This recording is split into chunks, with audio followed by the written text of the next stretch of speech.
ನಮಸ್ಕಾರ ಎಲ್ಲರಿಗೂ. ನನ್ನ ಹೆಸರು ವೀಣಾ, ನಾನು ವೆಲ್ನೆಸ್ ಕೋಚ್. ಸೊ ಇವತ್ತಿನ ಒಂದು ದಿನ ಏನು ಮಾಡೋಣ ಅಂತಂದರೆ ಮೊಸರಿನ ಬಗ್ಗೆ. ಮೊಸರು ಏನು ನಾವು ಊಟದಲ್ಲಿ ಬಳಸ್ತೀವಲ್ಲ, ಆ ಮೊಸರಿನ ಬಗ್ಗೆ ಎಷ್ಟೆಲ್ಲ ಬೆನಿಫಿಟ್ಸ್ ಇದೆ, ಸೊ ಅದನ್ನ ಯಾರೆಲ್ಲ ತಿನ್ನಬೇಕು ಯಾರೆಲ್ಲ ತಿನ್ನಬಾರ್ದು ಅನ್ನೋದನ್ನು ತಿಳ್ಕೊಳ್ಳೋಣ.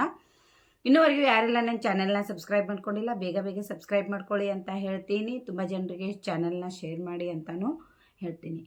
ಓಕೆ, ನಮಗೆ ಕಾಮನ್ ಆಗಿ ಗೊತ್ತಿದೆ ಮೊಸರು ಅಂತಂದರೆ ನಾವು ರಾತ್ರಿ ಹೊತ್ತಿನಲ್ಲಿ ಏನು ಮಾಡ್ತೀವಿ, ಹಾಲಿಗೆ ಹೆಪ್ಪು ಹಾಕಿ ಮೊಸರನ್ನು ಮಾಡುವಂತಹ ರೂಢಿ ನಮ್ಮೆಲ್ಲರಿಗೂ ಗೊತ್ತೇ ಇದೆ. ಅದ್ರ ಜೊತೆಗೆ ಹೆಪ್ಪು ಹಾಕುವುದು ಅಂತಂದರೆ ಸ್ವಲ್ಪ ಪ್ರಮಾಣದ ಮೊಸರನ್ನು ಗುರುಬೆಚ್ಚಗಿನ ಒಂದು ಹಾಲಿನಲ್ಲಿ ಹಾಕಿದಾಗ ನಮಗೇನಾಗುತ್ತೆ, ಅದು ಮೊಸರಾಗಿ ಕನ್ವರ್ಷನ್ ಆಗುತ್ತೆ. ಯಾವಾಗ ಮೊಸರಾಗಿ ಕನ್ವರ್ಷನ್ ಆಗುತ್ತೆ ಅದನ್ನು ತಿಳ್ಕೊಳ್ಳೋಣ ಮೊದಲು.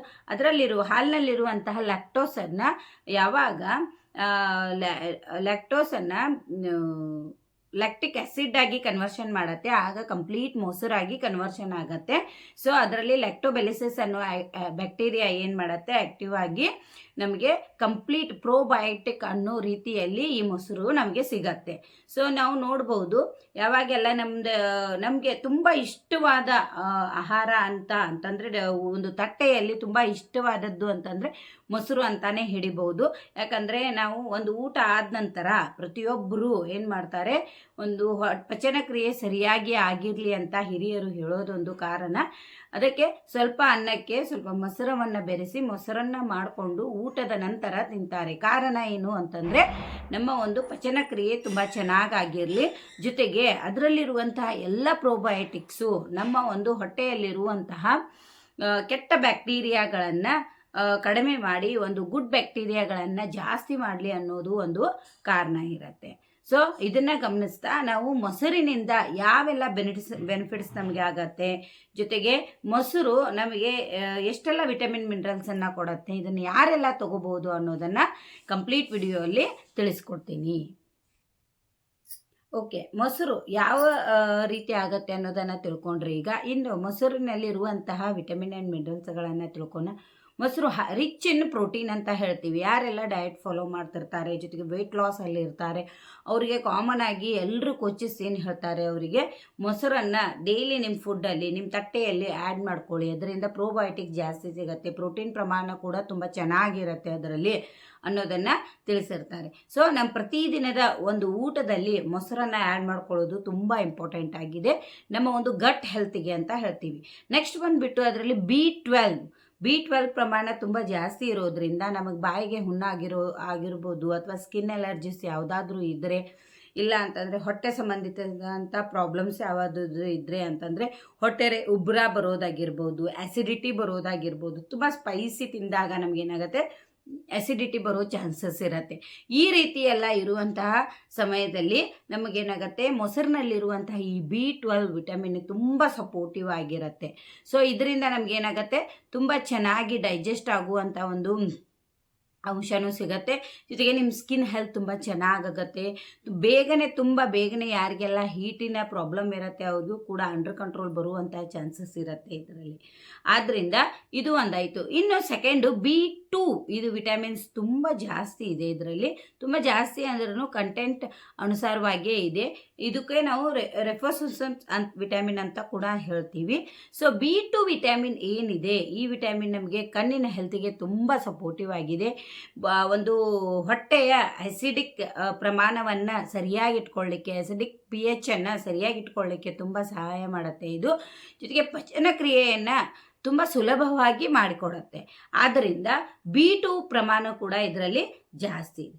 ಇನ್ನು ನಾವು ಹೇಳ್ತೀವಿ, ಕಾಮನ್ ಆಗಿ ಮನೆಯಲ್ಲಿ ತಯಾರು ಮಾಡುವಂಥ ಒಂದು ಫ್ರೆಶ್ ಆಗಿರುವಂತಹ ಒಂದು ಪ್ರೋಬಯೋಟಿಕ್ ಅಂತಾನೆ ಹೇಳ್ಬೋದು.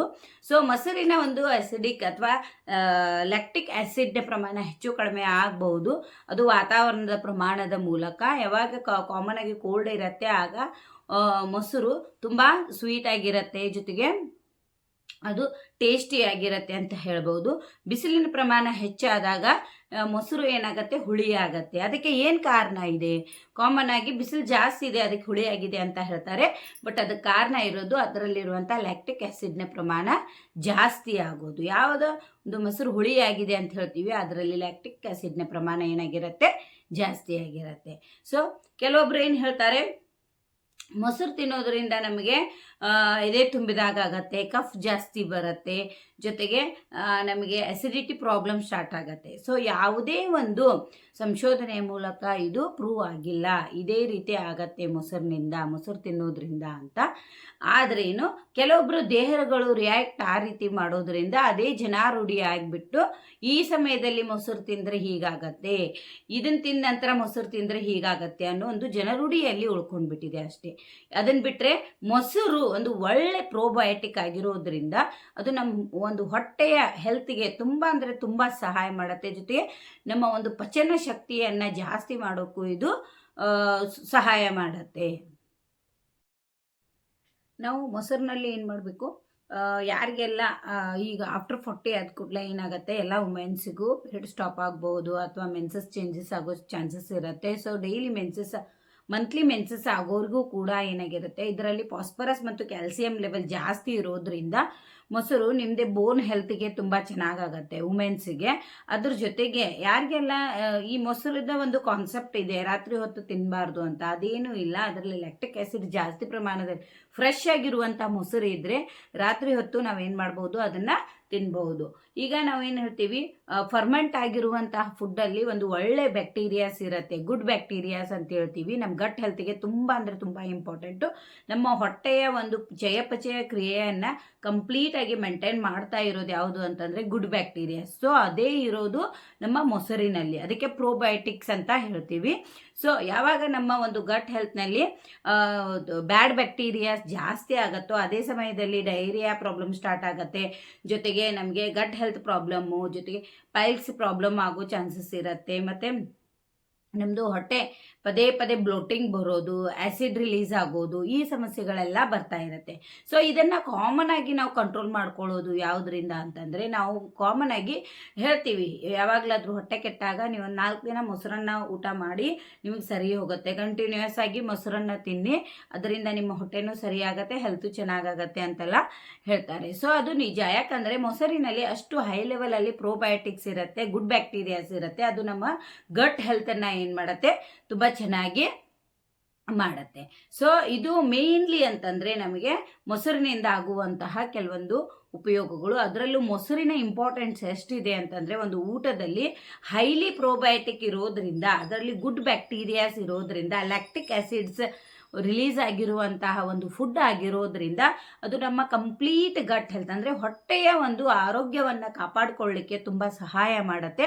ಜೊತೆಗೆ ನಮ್ಮ ಹೊಟ್ಟೆಯ ಆರೋಗ್ಯದ ಜೊತೆಗೆ ನಾವು ಊಟ ಮಾಡಿರುವಂತಹ ಊಟವನ್ನು ಪಚನ ಮಾಡಲಿಕ್ಕಾಗಿರ್ಬೋದು, ಅದರಲ್ಲಿ ಇರುವಂತಹ ಎಲ್ಲ ವಿಟಮಿನ್ ಮಿನರಲ್ಸನ್ನು ಹೀರ್ಕೊಳ್ಳಿಕ್ಕೂ ಈ ಮೊಸರು ಏನು ಮಾಡುತ್ತೆ, ಸಹಾಯ ಮಾಡುತ್ತೆ.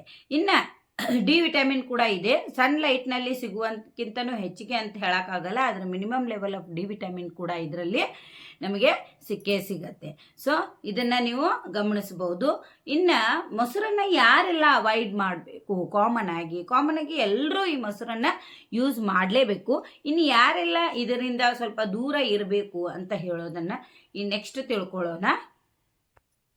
ಯಾರಿಗೆಲ್ಲ ಬ್ರೀದಿಂಗ್ ಪ್ರಾಬ್ಲಮ್ ಇರುತ್ತೆ, ಅಸ್ಥಮೆಟಿಕ್ ಪೇಷಂಟ್ಸ್ ಎಲ್ಲ ಯಾರಿರುತ್ತಾರೆ ಅವರು ಆಲ್ರೆಡಿ ಅವ್ರಿಗೆ ಡಾಕ್ಟರ್ ಸಜೆಸ್ಟ್ ಮಾಡಿರ್ತಾರೆ ಮೊಸರನ್ನು ಅವಾಯ್ಡ್ ಮಾಡಿ ಅಂತ. ಅವರು ಮೊಸರಿಂದ ಸ್ವಲ್ಪ ದೂರ ಇರಬೇಕು.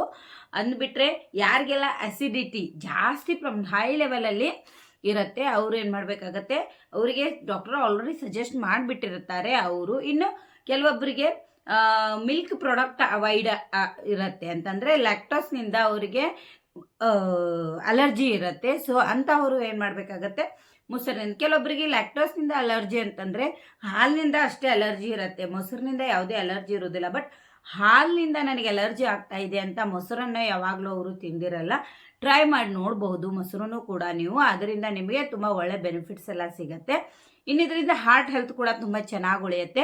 ಹಾರ್ಟ್ನ ಹೆಲ್ತ್ ಕೂಡ ನಾವು ಚೆನ್ನಾಗಿಟ್ಕೊಳ್ಳಿಕ್ಕೆ ಸಹಾಯ ಆಗುತ್ತೆ.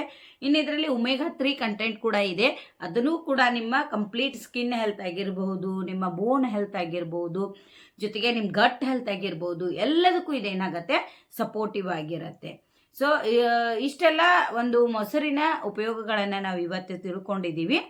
ಇನ್ನು ಇದರ ಹೆಚ್ಚಿನ ಮಾಹಿತಿಯನ್ನು ನಾನು ತಿಳಿಸ್ಕೊಡ್ತೀನಿ ನೆಕ್ಸ್ಟ್ ವಿಡಿಯೋದಲ್ಲಿ ಅಂತ ಹೇಳ್ತೀನಿ. ಜೊತೆಗೆ ಇನ್ನೂ ಯಾರು ನನ್ನ ಚಾನಲ್ನ ಸಬ್ಸ್ಕ್ರೈಬ್ ಮಾಡಿಲ್ಲ, ಬೇಗ ಬೇಗ ಸಬ್ಸ್ಕ್ರೈಬ್ ಮಾಡಿ ಅಂತ ಹೇಳ್ತೀನಿ. Thank you so much.